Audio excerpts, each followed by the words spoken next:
My first one night stand was degenerate and honestly disgusting. And yet, I felt cool telling people about it. It was COVID era, and I'd just been dumped by my ex. And while I was at home, smoking my pain away, playing League of Legends for 10 hours a day, beating my shit like a sad little monkey, she was out partying, getting fucked by random guys. I was down bad and honestly lonely. And a friend invited me to a rave. And I said, fuck it, why not? So I rock up to the event, and I remember I see people sniffing drugs in the queue of the event.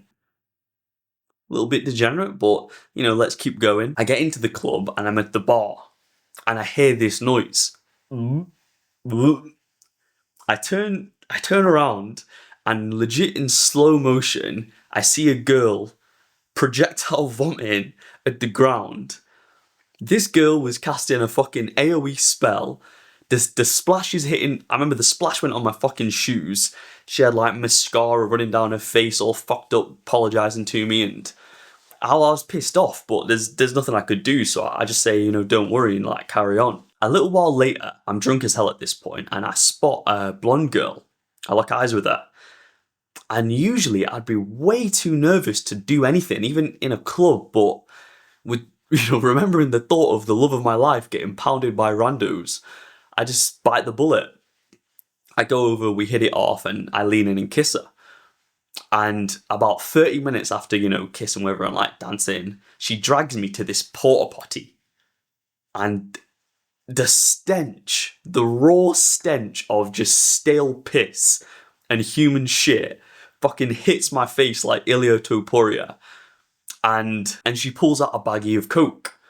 And she reaches one of her disgusting fake nails into the bag and sniffs it. And she does the same thing, puts it to my nose, and I already felt so committed at this point, I just said fuck it, and sniffed that shit. And this is where things get even more disgusting.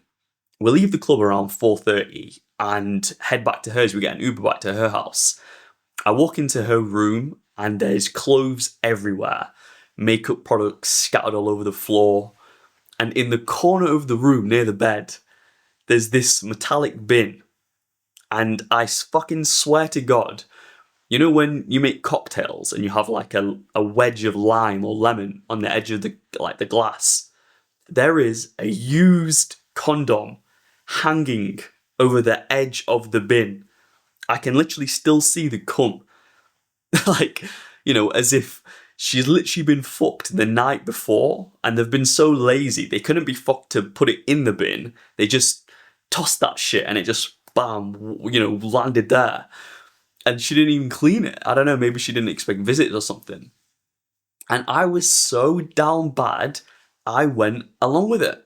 And we had sex that day. And as I'm lying in bed, the lingering stench of vomit from my shoes, I'm high on drugs, next to this fucking coked up hoe who honestly was kind of annoying. And I'm lying in bed and I felt good. I felt like I achieved something. I felt like I couldn't wait to tell the boys that I actually went on the night out with. Why? Why did I feel good? Because the whole experience was fucking depraved. Why did I feel good? Well, women are the gatekeepers of sex. Everybody knows this. Guys know this, and especially girls know this. And if I can just be so charming, so irresistible, so confident, so good looking, that I can persuade her to have sex with me, as if it's something I'm doing to her, then that must mean I am worth something. All of those times where I felt like a failure, all of those times where I looked at myself in the mirror and I saw a freak that I couldn't even look at myself any longer, it didn't matter anymore. Because I've proved I'm worth something. I got a hot girl to sleep with me. I'm worthy. I'm a man. The truth is, why I went through all those lengths to sleep with that girl is I didn't want sex. I wanted evidence. Evidence that I mattered. Evidence that I'm worth something. Evidence that I needed proof. I wanted proof because I'm a logical guy, right? I'm a rational guy. And the feeling that I'm not worth anything doesn't go away.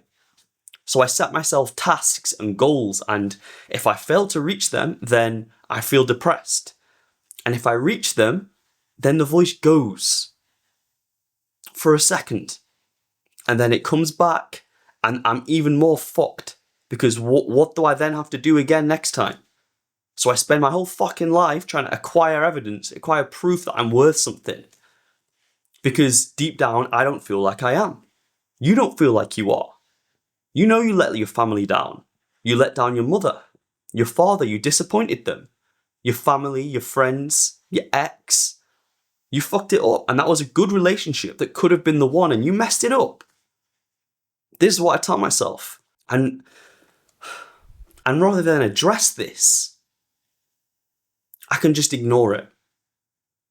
Put it to the back of my mind. Because I don't know what to do with that. I don't know what to do if I feel like a failure because I let everyone down. How am I supposed to fix that? What am I supposed to do? I don't know what to do. I don't know what the answer is. So the answer I picked was try as hard as possible to sleep with as many girls as possible. Because then I can feel something. Earn more money, get a better career, put more muscle on, hit 2 plates for a bench.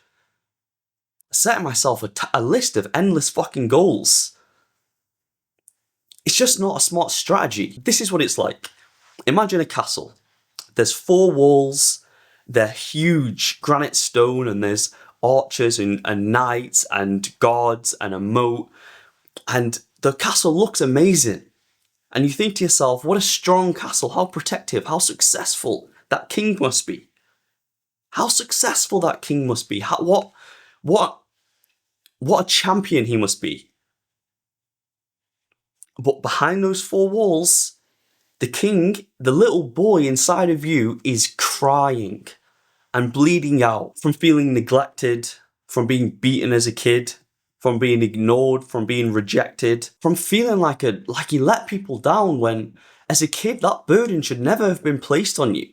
It should have never been placed on you, but it was. And in order to help that kid, you've got to lower the walls and let people in so they can help him.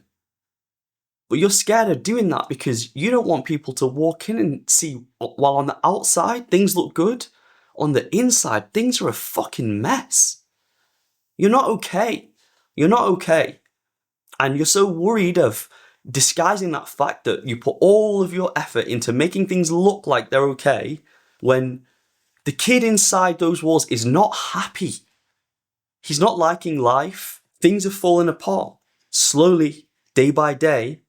And as a guy, that should terrify you. It terrifies me because our biggest threat is ourselves. And by the time we're 45 to 50, that threat comes for all guys. And it's not like any one day is going to be too much. You know, you're strong and you're resilient and you can fight it one day at a time, but you're drowning. And the scary thing is that after 20 years, for many guys, it's too much. They can't take it.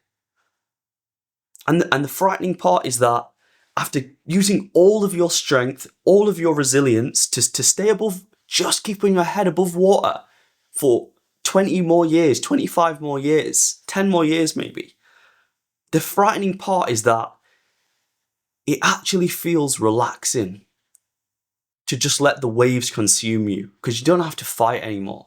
That's what happens to guys. Like that could happen to us. And I'm not trying to scare you or fearmonger or make you like terrified. I'm just saying that this is the reality. This comes for all of us. Every guy knows the fucking statistics. We're 3 times more likely to kill ourselves than women. It's our biggest threat.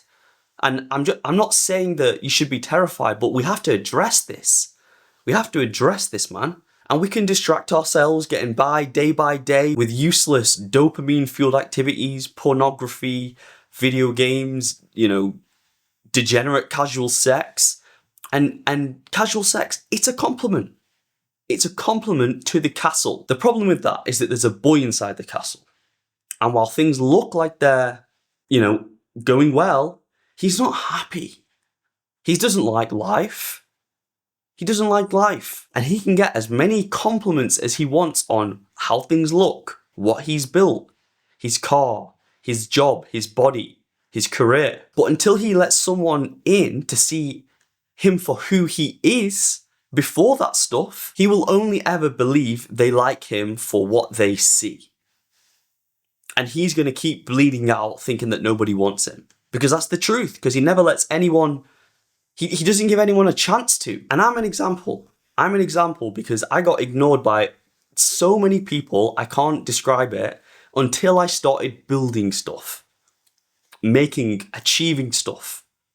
And then suddenly I got compliments. But no amount of compliments to something I've built will ever make me think someone likes who I am. They don't know who I am. They don't know who I am. So I'm in that castle that looks good and I'm hating life. Maybe I believe that people like the castle, but do I believe they'll stay if it crumbles? Do I believe that girl's going to stick around if things go bad? Fuck no. Fuck no, I don't. I believe people will leave because they're only here for what I've built. And that belief has to get fucking ripped out. That belief can't stay. That belief is, I'm certain, present inside every single guy at 45 that decides to fucking blow his brains out or jump off a bridge. I saw a case recently of this guy who jumped off a bridge in America and a net caught him. And they're making him pay $35,000 because they rescued him. Fuck, man, this shit's hard, man. This shit's hard. How perfect do things need to be before I start changing?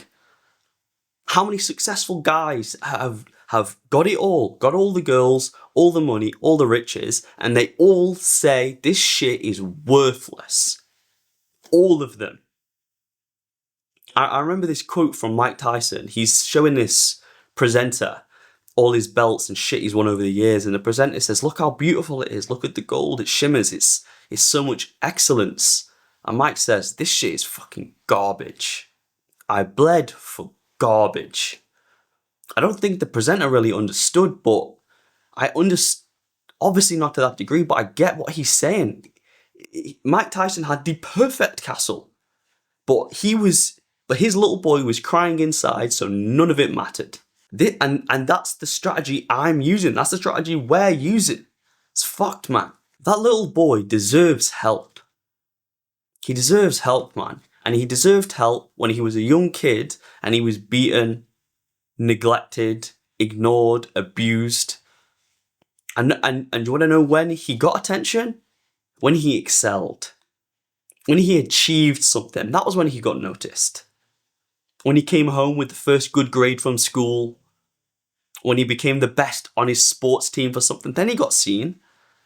Or maybe you don't understand that. And even worse, you got compared to the kid who did that. Oh, we wish you were so much more like so-and-so. And behind all the fake smiles, you see the disappointment on their face because you can see they wish they believed they had him instead. And they got you. And that's inside of you. That fucking belief.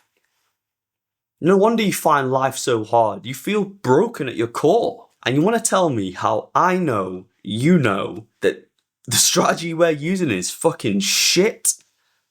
Because you already set yourself goals you said would make you feel better, and you achieve them, and you still feel broken.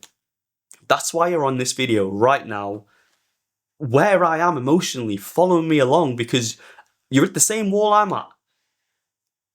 So the question is obviously, what can you do? What can you do? You've got to sit with the sadness. Sit with that thought. Understand it. Grieve the childhood you never got to live. because of the shit you had to go through. And you've got to lower the walls and take the risk that maybe someone isn't with you for the castle. Because this is the other problem. So long as that little boy is crying behind those 4 walls, you will never believe someone loves you. You may believe they love what you've built, but they only know what you've built. They don't know who you are. They don't know the dark thoughts you have. They don't know the shit you battle with, and you never let them see it. You let them see a tiny glimpse of it, and only you hold on to the truth. Suicide is coming for us. It is literally our biggest fucking threat, and it doesn't give a fuck how big your castle is. There's too many examples to talk about people who had amazing castles who fucking killed themselves. And the solutions exist for us, but you have to take your foot off the gas of building the castle for a moment and start building the king. And as you start to nurture that boy and build real confidence for the king of the castle, you can start to forgive yourself for the shit you've done, for the mistakes you've made that you hold on to, because you didn't know any better. You did the best you could. You were hurting. And so much of the pain you carry right now wasn't from today. You feel like shit right now, and nothing bad happened today. I mean, maybe it did, but, you know, occasionally something bad will happen, like you'll get let go from a job, or an ex will, or a girlfriend will dump you, but you feel bad on days where nothing bad happens. How can you explain that except for having to carry so many scars from the past that you can't forgive yourself for?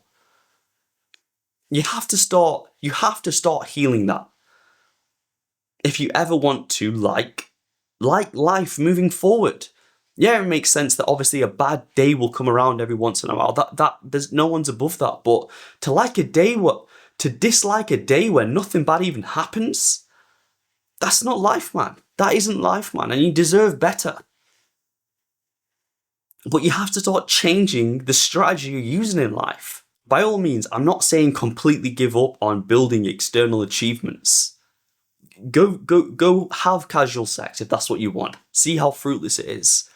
But if you ever want to like life, you have to start building the king. And as you start to realize how damaged he was, and how no matter how incredible your castle is, the quality of your life will always be determined by how confident and content the king is, then maybe you will come back to this video and understand it in a new light. I hope this video didn't come across as too scared or too but I am scared, man. I am scared, and you should be scared. I don't mean, fucking go to bed terrified every single night, but this should be on your mind. We can't just keep acting like this isn't a thing. Yeah, let me know your thoughts in the comments, and yeah.